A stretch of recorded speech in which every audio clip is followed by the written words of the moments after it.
अस्सलामुअलैकुम to everyone. I hope कि आप सब लोग ठीक होंगे। आप देख रहे हो जेके स्टडी पॉइंट और इस वीडियो में हम डिस्कस करेंगे पीएम स्कॉलरशिप स्कीम के रिगार्डिंग। अभी एक नई अपडेट आ रही है ओटीआर रजिस्ट्रेशन के रिगार्डिंग। ये ओटीआर रजिस्ट्रेशन होती क्या है, क्या आपको ये करनी पड़ेगी या नहीं करनी पड़ेगी, ये ज़रूरी है कि नहीं है, चॉइस फिलिंग आपकी कब से स्टार्ट हो रही है, स्कॉलरशिप आपकी कब तक आ जाएगी, क्या स्कॉलरशिप आपकी लेट आती है, कोई प्रॉब्लम होती है स्कॉलरशिप में, इसके अलावा जो स्कॉलरशिप अमाउंट है वो जल्दी क्रेडिट कर दिया जाता है, उसके रिगार्डिंग क्या ऑप्शन है आपके पास अगर आप हॉस्टल नहीं लेते हो, पीजी लेते हो, तो सब कुछ हम इसके रिगार्डिंग डिटेल में डिस्कस करेंगे। मैं आपको प्रॉपर तरीके से समझाऊंगा कि स्कॉलरशिप किस तरीके से आती है। इसके अलावा हम डिस्कस करेंगे बीडीएस, बीयूएमएस और बीएएमएस कोर्स अगर आपको पीएम के थ्रू करने हैं तो उनके लिए चॉइस फिलिंग के अलावा कौन सी प्रोसेस आपको फॉलो करनी है, सब कुछ हम डिटेल में डिस्कस करेंगे। वीडियो बहुत ही ज़्यादा इंपॉर्टेंट होने वाला है, आपके सारे डाउट्स में क्लियर हो जाएंगे इस वीडियो में, तो वीडियो ज़रूर एंड तक देखना। सबसे पहले आप सब लोगों से रिक्वेस्ट रहेगी कि अगर आपने अभी तक हमारी चैनल को सब्सक्राइब नहीं किया है, सब्सक्राइब जरूर करना। इसके अलावा मैं आपको बता देता हूँ कि आप हमारे व्हाट्सएप टेलीग्राम पे जुड़ सकते हो, लिंक मैंने डिस्क्रिप्शन में दी हुई है, ज्वाइन जरूर करना। बाकी जितना हो सके इस वीडियो को शेयर करना अपने दूसरे दोस्तों के साथ, ताकि उन तक भी सही इन्फॉर्मेशन पहुँच जाए, उनको भी पता चल जाए। तो चलिए वीडियो को स्टार्ट करते हैं। सबसे पहले अगर हम ओटीआर रजिस्ट्रेशन के रिलेटेड बात करेंगे तो मैं आपको बता देता हूं, अगर हम पीएम की बात करेंगे तो पीएम की साइट पे आपको कोई भी नोटिस देखने को नहीं मिलेगा, ना ही आपको पॉपअप विंडो देखने को मिलेगा ओटीआर रजिस्ट्रेशन के रिगार्डिंग। अब यहाँ पे बहुत सारे कैंडिडेट्स कह रहे हैं क्या ये मैंडेटरी है, ज़रूरी करनी है, तो इसके रिगार्डिंग मैं आपको बता देता हूँ। कुछ कैंडिडेट्स ने इन्फॉर्मेशन दी थी कि जो वर्कशॉप होते हैं पीएम में, वहाँ पे जो बड़े बड़े ऑफिशियल्स आते हैं पीएम के काउंसलर्स आते हैं, तो वो गाइड करते हैं स्टूडेंट्स को, तो उन्होंने बोला है कि ओटीआर रजिस्ट्रेशन करनी ज़रूरी है। लेकिन इसके रिगार्डिंग कोई ऑफिशियल अपडेट वेबसाइट पे अभी नहीं आया है, ना ही कोई नोटिफिकेशन आई है।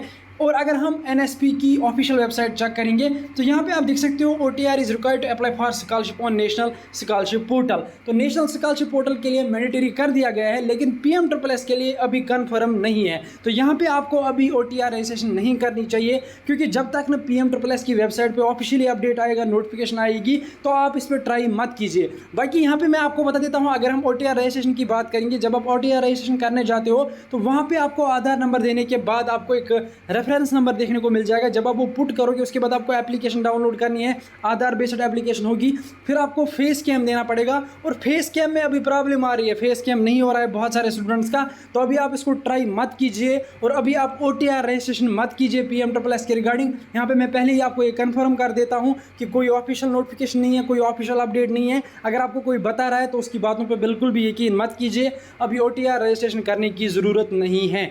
तो अब यहाँ पे हम डायरेक्टली चॉइस फिलिंग और स्कॉलरशिप के रिगार्डिंग बात कर लेते हैं। तो हम डायरेक्टली पीएम पोर्टल पे यहाँ पे देखते हैं। तो बहुत सारे कैंडिडेट्स का कन्फ्यूजन होता है कि जो हमारी स्कॉलरशिप है वो किस हिसाब से आती है, क्या वो जल्दी आती है या लेट आती है, कोई प्रॉब्लम होती है हमें, तो इसके रिगार्डिंग मैं आपको बता देता हूँ। देखिए, सबसे पहले अगर हम आपके एकेडमिक सेशन की बात करेंगे तो एकेडमिक जो आपका फ़ी होता है वो डायरेक्टली कॉलेज के अकाउंट में आ जाता है, उसके लिए आपको फोर्स नहीं किया जाता। लेकिन कुछ कॉलेजेस पहले ही फ़ी मांग लेते हैं थोड़ा बहुत, कुछ कॉलेज ऐसे होते हैं जो मांग लेते हैं और उनको आपको फ़ी देना होता है, फिर वो रिफ़ंड कर लेते हैं। कुछ कॉलेज का ये रूल होता है, लेकिन ओवरऑल अगर हम बात करेंगे लगभग 99% ऐसे कॉलेज होते हैं जो आपसे पहले फ़ी नहीं लेते हैं, डायरेक्टली जब उनको स्कॉलरशिप आती है तो वो वहीं से ले लेते हैं। अब यहाँ पे अगर हम बात करेंगे आपके हॉस्टल फ़ी की, जो कि एकेडमिक सेशन के अलावा जो आपका फ़ी रहता है, मेंटेनेंस फ़ी, हॉस्टल फ़ी 1 लाख रुपया जो आपके अकाउंट में आता है, तो उसकी अगर हम बात करेंगे उसमें 2 ऑप्शन होते हैं, अगर आप हॉस्टल लेते हो या अगर आप पीजी लेते हो। तो यहाँ पे मैं आपको बता देता हूँ उसके रिगार्डिंग, वो स्कॉलरशिप जब आपको आएगी, कुछ कॉलेज आपको तब मांगते हैं और कुछ कॉलेज आपको पहले ही मांगते हैं। अब अगर आप हॉस्टल नहीं लेते हो, पीजी लेते हो,